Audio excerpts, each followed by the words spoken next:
I was never the kind of shaman to turn down a case, especially when it involved a child. You see, my role isn't just to heal bodies, but to bring lost souls back, to pull people out of whatever darkness has grabbed hold of them. And let me tell you, there's a lot of darkness out there. So when this father came to me panicked, saying his son was pale as death, I knew this wasn't going to be a simple case. The father's story was that his child, a little boy named Keng, had seen something. A ghost, he said. But it wasn't just any ghost. Apparently this ghost had done something terrible to him, like taking his soul. And since then, the boy hadn't been the same. His family tried everything, doctors, healers, you name it, but nothing worked. He said his boy had grown so pale he looked almost see-through, and it was like he was slipping away bit by bit. When I finally made it to their house, it didn't take long to see that something was seriously wrong. I stepped inside and felt this chill hit me right in the gut. You'd think a house with such bright walls and family pictures everywhere would feel warm, but it felt empty and cold. Keng was lying on the couch, wrapped in blankets, with dark circles under his eyes that looked like bruises. His skin was pale, almost gray, and his breathing was faint, shallow. I could hear my spirit guides murmuring around me as soon as I got close. It was like they were trying to warn me, whispering hints about how dangerous this spirit was. Now, I've dealt with nasty spirits before, but I could tell this one was something different. This was a spirit that didn't just haunt, but had the power to snap someone's soul away. My guides had never been this tense before. I could feel them gathering around me, like soldiers getting ready for battle. I raised my hands slightly, a sign for them to prepare, and they responded with more whispers, letting me know they were ready. But I wasn't about to start the ritual here, right in the middle of their living room with the family hovering over us. I asked the father to help me bring in my long bench from the car. It's an old carved bench that I use specifically for rituals. They set it down in the middle of the living room, and I sat down in the middle of the bench. The room was silent except for the quiet breathing of the family and the soft whispers of my spirit guides. I could feel their energy building, like a storm about to break. I put on my veil, an old piece of cloth my master gave me years ago. It helps me see into the spirit world, where things aren't always as clear-cut as they are here. Then I began to chant, words that have been passed down for generations, meant to open the door to the other side. The room seemed to dim around me, and soon I felt myself slipping away from the physical world, crossing over into the spirit realm. The spirit realm is a place where everything looks the same, but feels completely different. The walls around me stretched and swirled, like they were alive, breathing with some sort of energy. Shadows moved in the corners, and my spirit guides gathered closer, taking on a more defined shape. I could sense the ghost that had taken Keng's soul lurking somewhere, but it wasn't showing itself yet. Ghosts like this, powerful ones, they don't just come out and say hello. You have to call them, and even then they play games. I began calling out, reaching for the spirit that had hurt the boy. "Show yourself," I said, and my voice echoed in the emptiness. The air grew thick, and I could feel something watching me. It was like a pair of eyes burning holes into my back. Slowly, I turned, and there it was. A dark figure, barely visible, hovering in the corner of the room. This spirit wasn't human. It was tall and shadowy, with twisted limbs that looked like they could wrap around anything and squeeze the life out of it. Its face was hidden, but I could see two eyes like deep, dark wells staring right at me. And the worst part? It had this smile, this grin that sent a shiver down my body. It was like it knew me, like it had been waiting for me. I could feel my spirit guides tense up beside me, their energy pulsing, ready to protect. But this ghost, it was strong, I could feel it radiating this dark energy, something ancient and hungry. I called out to it, demanding it return the boy's soul. But it just stood there, grinning, silent as the grave. Finally it spoke, its voice echoing in my head, a voice so cold it felt like ice running through my veins. "The boy's soul is mine," it said, almost laughing. "He saw me, and now he belongs to me." I clenched my hands, feeling the power of my spirit guides flowing through me. I wasn't about to let this spirit win. I called on my guides, and they started to surround the spirit, their forms glowing with a fierce light. The ghost hissed, recoiling, but it didn't back down. It stretched its twisted limbs, reaching out toward me, and I felt a sudden chill wrap around my throat, as if it were trying to choke the life out of me. I fought back, summoning all the power I could. My guides pressed forward, their light growing stronger, and I could see the spirit beginning to fade, its form flickering like a dying flame. But it wasn't gone yet. It looked at me with those dark eyes, and I knew it was going to try one last trick. The spirit lunged at me, its dark form wrapping around me, and suddenly I was surrounded by shadows, drowning in darkness. I could barely breathe, but I could hear my guides calling to me, their voices cutting through the dark like rays of light. I focused on them, pulling myself back, step by step, until finally, the darkness began to fade. When I opened my eyes, I was back in the living room, gasping for air. The spirit was gone, and Kang was sitting up on the couch, color slowly returning to his cheeks. The father looked at me with tears in his eyes, grateful beyond words. But as I looked into Kang's eyes, I saw something, a flicker of darkness, a hint that the spirit wasn't entirely gone. The father thanked me, but I told him I wasn't finished. I promised I'd come back the next day to make sure this thing was really gone. I could feel it still lingering in the shadows, like it was taunting me, daring me to return. So the next day, I prepared. I wasn't going back in there empty-handed. I brought my wooden sword with me, an old piece that's been with me for years. It was carved by my master, who taught me everything I know before he passed.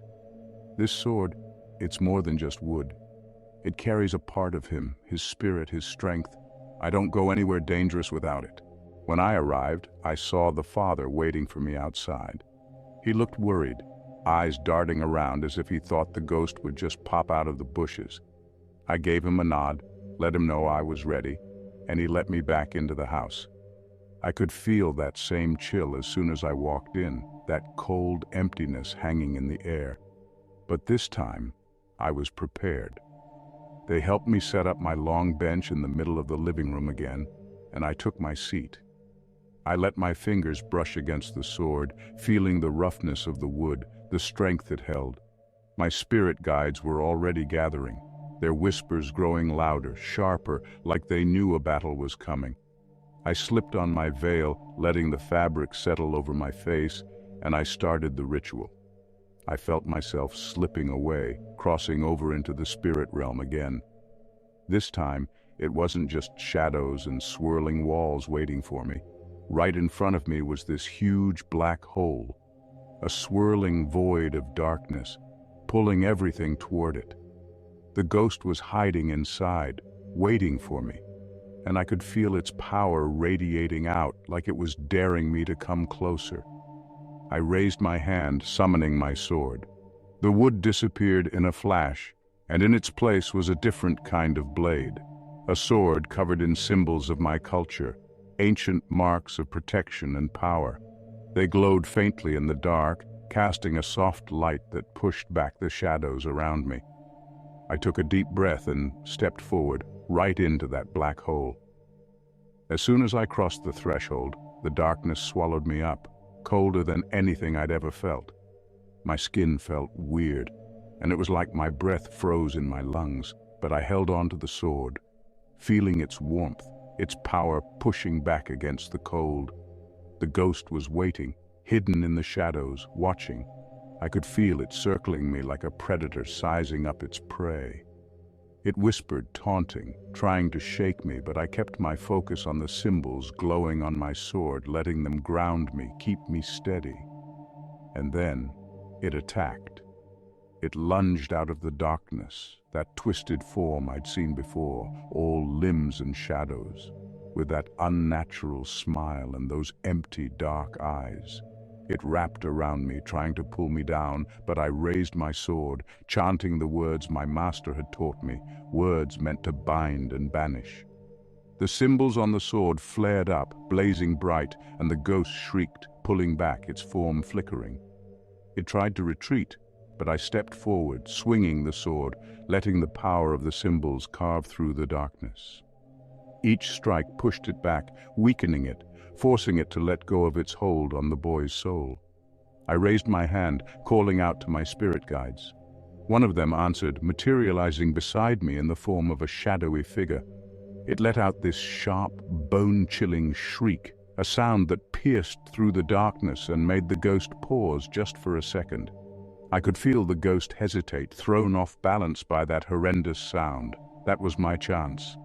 My guide handed me another weapon, a small finger bell. It looked simple enough, but I knew the power it held. I looked at the ghost, still wavering, and hurled the bell straight toward it. I could see the ghost's eyes narrow, already preparing to dodge, and that's when I raised my other hand. With a silent command, another one of my spirit guides appeared, positioning itself right behind the ghost. Before the ghost could react, my guide grabbed hold of it, locking it in place. The ghost struggled, writhing and twisting, but my guide held tight, forcing it to stay put. The bell I'd thrown reached the ghost, and just as it did, it began to grow, stretching into a massive trap that surrounded the ghost, trapping it inside. I could hear the ghost's furious shrieks from within, but it was caught, tangled up in the bell's powerful energy. Then the guide beside me handed me my split divine horns. These horns, when joined together, held a force that even spirits feared. I fit the two halves together, and as they clicked into place, there was this deep, majestic sound that filled the air as if the very atmosphere was splitting apart.